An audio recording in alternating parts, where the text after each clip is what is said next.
Howdy Exiles, it's Vashthlos, and I wanted to bring you another update for Artillery Ballista Hierophant, my League starter for 3.22. And it is still going pretty well, I must say. Hit 96 yesterday. The reason for the delay for days 3, 4, and 5 is that my previous goal I set for doing the Searing Exarch and hitting 95, as well as I think it was do Eater of Worlds as well. The Pinnacle bosses weren't any problem whatsoever. I've done them, hundreds of times. But for hitting 95, I was at a mental block and I was playing really poorly, so I died a bunch of times. I didn't want to really post a video until I had accomplished that goal for us, and I did it yesterday, 95, and then conveniently, immediately after I hit 96 as well, because I guess something unlocked and my gameplay changed. I was well on my way to 97 until I started trying to record these showcase video for you today, because when it comes to showcasing a map, I really want the map to be as difficult as possible. Reason being is I just don't think it's really fair to say that like, oh, look at how good my build is whenever I'm doing like a 55% increased quantity map. I want additional projectiles. I want monsters have increased accuracy. Monsters have more life. Boss has increased life. Monsters have increased physical damage as elemental. Minus max all elemental resistances. I can't get all of these modifiers to line up every time, but ones that I usually try to get is more monster life and additional projectiles, and I think players have reduced accuracy for this build specifically because we need accuracy in order to hit. So I think it's a good showcase to have those three, but I can't always do it. So it does cost me currency, and I do have a limited supply of maps. As I don't know what some of these other content creators do, man. They have so much just like liquidity and just a large amount of maps. So I honestly have no idea, but hats off to them. They are some real grinders out there. Anyways, let's keep talking about the build. As far as Atlas tree changes, there really wasn't all that too much. We took away some points and moved them over towards Keurig so that we can increase our unique map completion. We're also working over towards Planner Tactician so we can start getting comprehensive scouting, tongue twister, comprehensive scouting reports from that notable. That pretty much covers the Atlas tree. We're blocking Heist. We are blocking Blight, we are blocking Breach and Abyss, as we want to see as much Expedition and Legion as possible. I'm probably going to be blocking Harvest. I don't know what I would do with Heart of the Grove at that point, but some points to move around still. There's really nothing special for reals. Expedition, Legion, Strong Boxes, Essences, Searing Exarch, increased tier of map drops, Stream of Consciousness, Extreme Archaeology, and then everything else kind of falls in with everything else I described. For passive tree changes, there was quite a lot. We got ourselves an Unnatural Instinct. We are now pathed over towards Bravery. We moved away from Lethality, and we moved away from King of the Hill. We no longer have this Jewel Socket that we could still grab it for 3 skill points. We've moved up towards Ballistics and Aspect of the Eagle. We now have the full Entrench cluster until we can upgrade our chest piece. We grabbed Thick Skin. We are now using Far Sight for the attack speed and accuracy. It also grants us that Bow Mastery that we lost over here by King of the Hill. We changed our tattoos over to Spell Suppression until we can get a better chest piece. We bought ourselves an Honored Tattoo of the Hunter for +1 to all skill gems, which is going to allow us to drop this bow as soon as we can craft a better one. We plan on putting in 8% increased damage for each of your aura skills affecting you due to our desire to have a 6-link aura setup with Enlighten and then Vitality, Clarity, and then Haste, Grace, Precision, but Precision will be on that Arrogance support. So hopefully going to be able to fit all of those. After we change our chest piece and no longer need all this suppression over here, we're probably going to be putting in Spiritual Command, which will allow us to put a crafted suffix from the bench or a Vald Chaos Orb off of an Unveil that grants us increased monster attack speed, or sorry, not monster, but minion attack speed, and Spiritual Command will help us benefit very handsomely from that.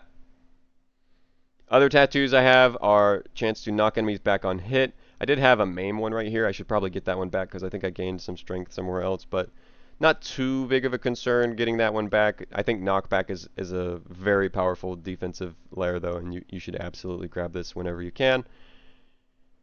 Chance to blind enemies on hit with attacks, also a very important defensive layer. We grabbed another tattoo up here for Rango Kurai Turtle. Gives us reduced extra damage from critical strikes. It's not a lot, but we'll take it where we can get it. Critical strikes do hurt.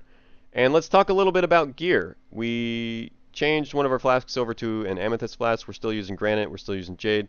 We're still using life flask with corrupted blood. Still using quicksilver. Nothing too special there. Still using Arn's Anguish. We really can't move away from this anymore because of the fire resistance it grants us, and the rest of our gear is so locked in that we can't really stomach that modifier anywhere else. Maybe if we dropped strength as a suffix on these boots, we don't really need them because we don't have enough life to make full use out of cast when damage taken. We might be able to, but it'd be kind of awkward, and you'd probably get one shot sometimes due to it not lining up perfectly. Maybe whenever we get profane chemistry or can get above 4,000 life, a level 20 cast when damage taken would feel a lot better then. Still using abhorrent interrogations. Still using the same pair I bought the first time. They're only 50 chaos. Probably a lot cheaper now. Probably one of the worst pairs that you could get. Boots are basically resistances and spell suppression and movement speed. You can change the resistances as an implicit out whenever you want. You don't have to use two-toned boots. I would probably prefer a dragon scale boots or two-toned boots. Both are armor evasion, and we need both of those stats for our auras. We're using a Duresso's Defiance for the increased effective onslaught on us. It's super appreciated. We map so fast. Gives us a little bit of life. No resistances anywhere else, but it does give us a lot of armor and evasion rating. And it's a lot of fun. So it's very cheap. Give it a try. Highly recommended on your way up to something better like a Hiri's Ire. Grab yourself a warped timepiece. Slap on some accelerating catalysts, and you have a beast of an amulet. That is a lot of attack speed. That is a lot of attack speed. That is haste and an amulet right there.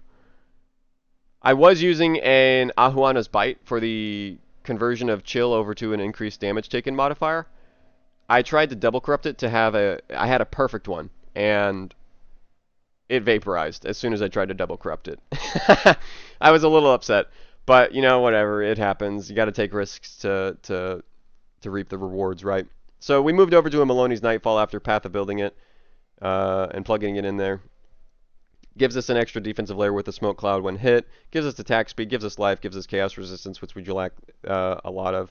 And increased damage with hits and ailments against blinded enemies, which we guarantee due to just 5% off of that one tattoo. You can corrupt it easily for whatever you find interesting. I chose an additional arrow. The Taming is a great placeholder ring. It's cheap, it has a lot of elemental resistances, and it has a plethora of damage. I suggest you use it until you plan on crafting yourself a Giga Chad rare ring with something that makes your mana troubles a little bit easier or gives you more life, as that would be the main pulling points, at least for me, instead of the Taming, because I don't think there's going to be a ring that outdoes the Taming in damage. The Time Clasp. This is the best ring in terms of our center point, which is attack speed. Attack speed, cast speed, skill effect duration. Skill effect duration not so much as important. That can be whatever it lands on, but I do recommend attack speed and cast speed as high as you can possibly get them. Obviously catalyst it with a accelerating 20%, and then if you can, double corrupt it for the all elemental resistances, as you desperately need those as well. But if you can, just buy one. You're probably not going to find a very good one with catalysts on it, and a double corrupt that has something you want as well. That's a ring that only we are using, and if anything, somebody would look at it and be like, no one's going to want this, and they throw it away. Or, they keep it as a trophy or something. Some people do that. As for the bow, still placeholder. We have a additional bow ready to go with a fractured tier 1 attack speed on a thicket bow, just like this one. But we're still crafting it. We need a lot of Essences of Wrath to guarantee that high lightning damage, and then I want cold flat and then fire flat at a high degree, preferably tier 2 or higher on all of them.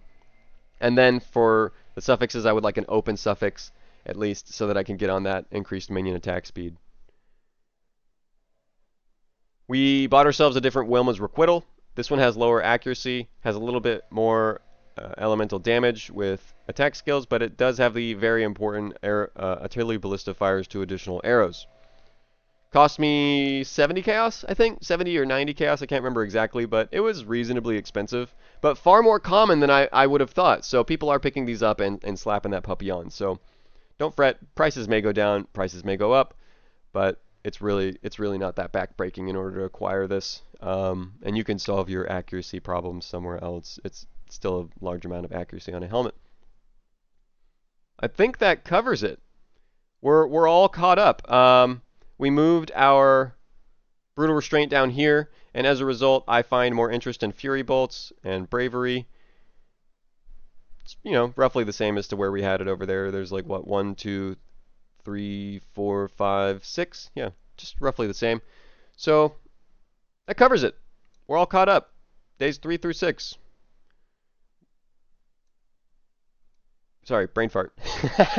And I was like, is there something I'm forgetting? There's always something I'm forgetting. If there is, I'll put it in the comments down below and maybe make a little bit of a joke like I always do. That's it. That's the video. Thanks for watching. I hope you had fun. I hope you learned something. I hope I didn't bore you to tears. Give me a like and subscribe so that you can see my other videos as soon as they go up. Don't forget to join the Discord community. More people join it every day, and I would love to give you a wave. I would also love to see you over at my Twitch channel at twitch.tv/Fashtalos, as I stream every day, and I am about to go live as soon as I get this video posted. I hope you stay safe and Ray-classed, Exiles, and I'll see you next time.